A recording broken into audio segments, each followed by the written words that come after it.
What's up, everyone? I thought I would do a video on something about ancestral worship and the idea of post memory. Now, Westerners have a difficult time um, comprehending how ancestral worship and reincarnation can be synonymous together when they believe that your soul is being reincarnated, and so how can you do ancestral worship? Well, this concept, there is a duality in Eastern ideas and spirituality where the consciousness and the soul are not this one and the same, that they're two different elements. That the consciousness is your yin energy and the soul is your yang energy. And so your soul gets reincarnated, but your yin energy does not. It stays earthbound, or it is a spirit. So when you see ancestral worship, you have to understand that what consciousness is left within the earthly realm, that is the part that is addressed in ancestral worship. For instance, post memory is this idea that everything that has happened to one generation is inherited into unto another generation.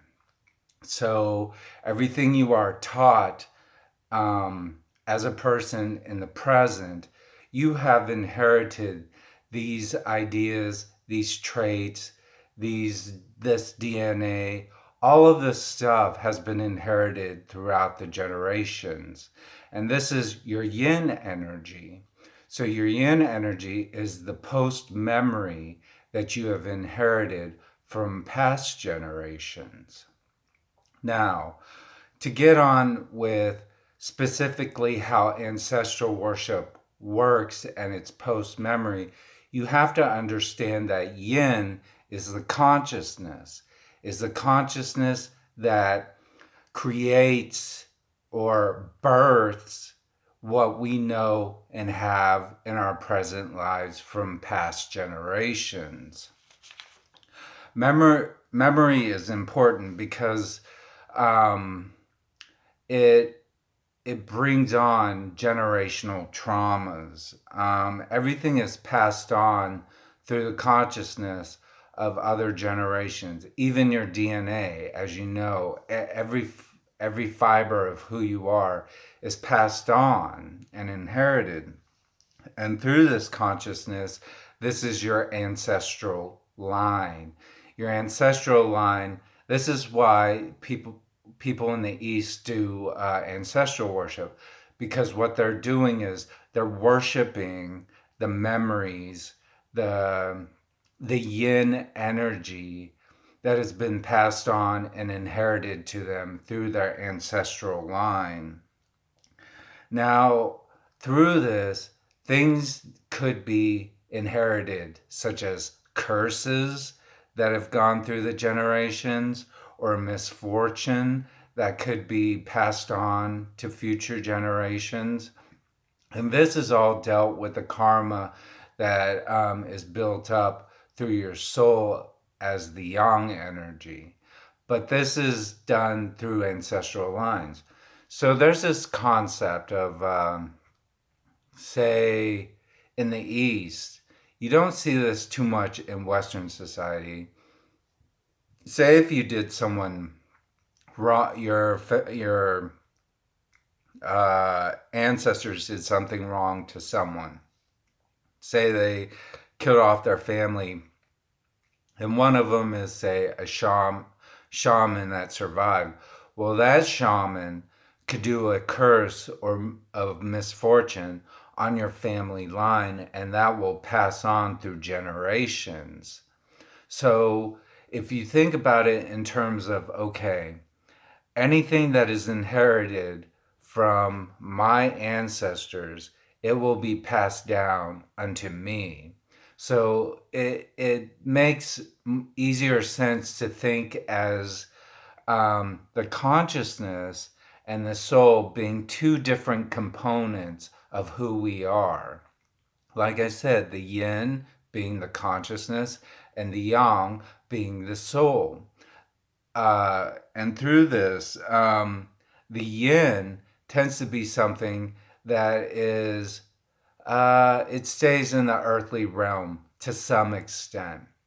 This is why in the East they take ancestral worship very seriously. It is something that is done on a regular basis every year on the eve or at midnight or before of the evening of the time of one of your mother or grandfathers, mother or father's death. Um, because of this, the yin, let's say the yin energy, your consciousness, your subconsciousness, that which is present now, that was descended to you, that creates traditions and houses memory and is your clan line, that in itself is done through ancestral worship.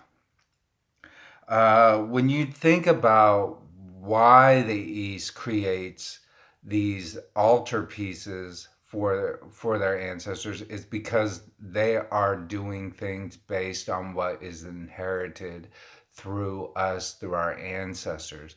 That's what ancestral worship is. It's worshiping the yin energy, the consciousness, the subconsciousness, anything that is inherited from your ancestors.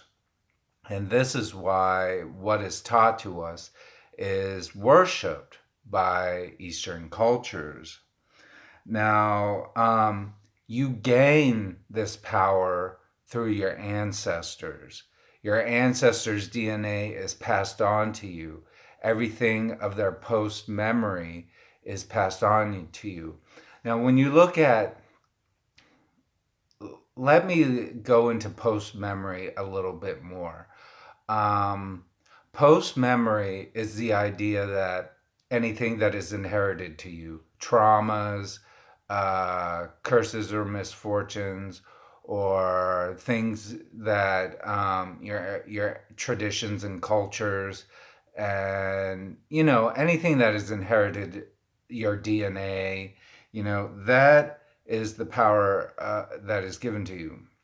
Say, for instance, if we look at African American culture or Native American culture or even the Holocaust, when we look at these things, there is generations of people who have passed on these post memories unto the present generation.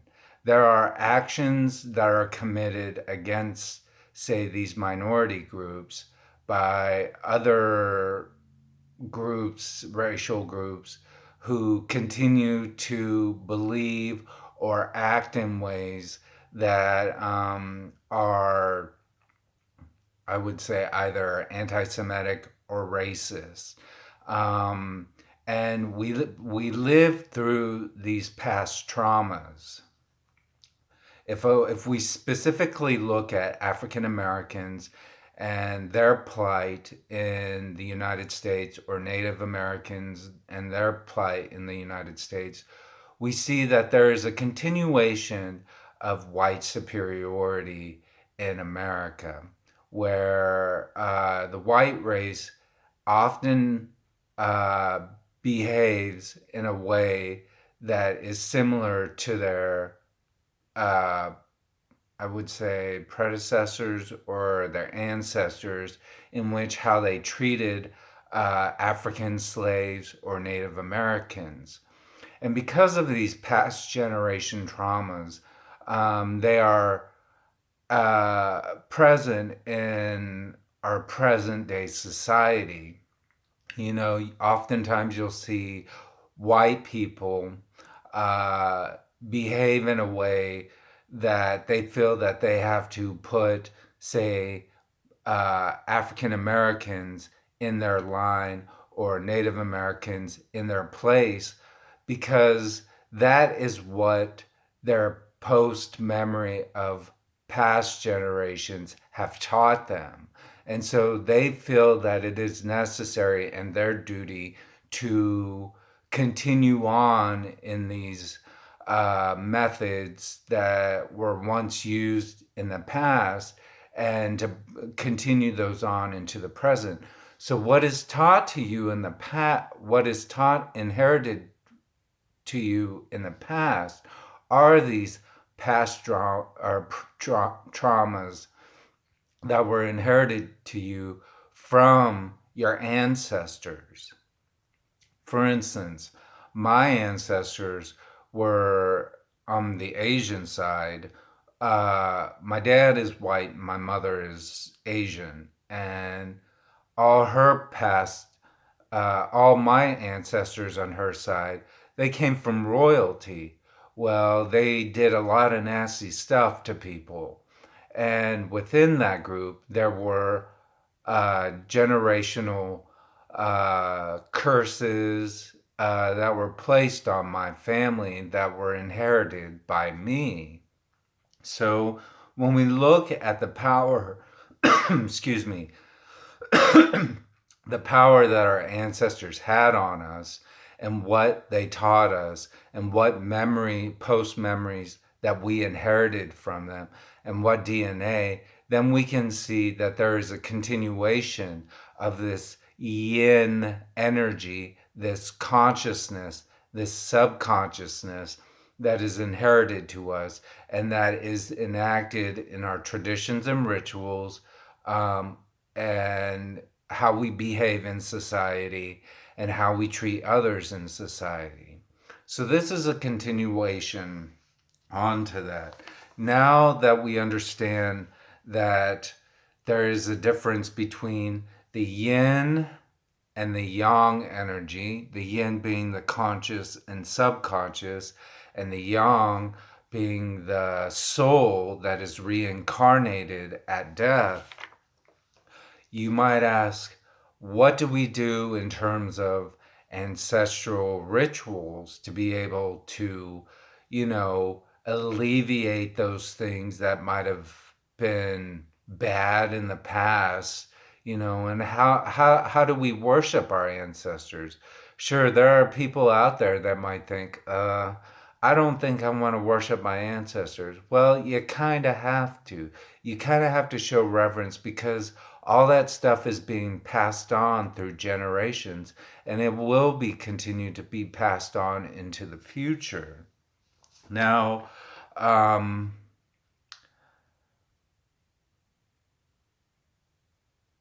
now, there are different methods of setting up an ancestral altar.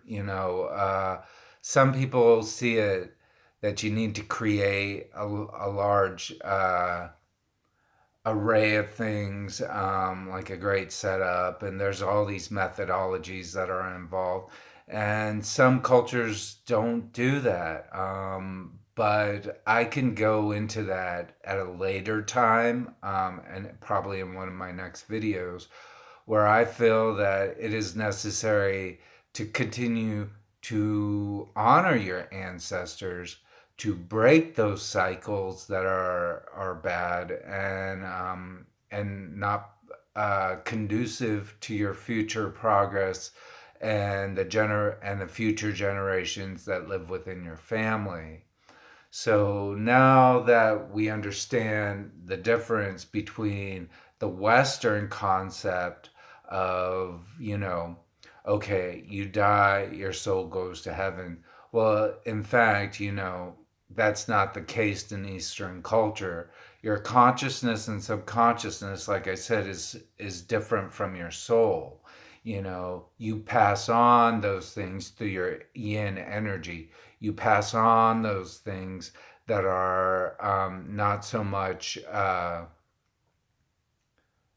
Well, it passes on through your generations. So your yin energy is something that is passed on, whereas your yang energy continues on into another lifetime and soul. So now that we understand that, I think I'll continue on how to do an ancestral altar and what you need to do. All right, well, Manji, and I'll talk to you guys in the second installment. Bye.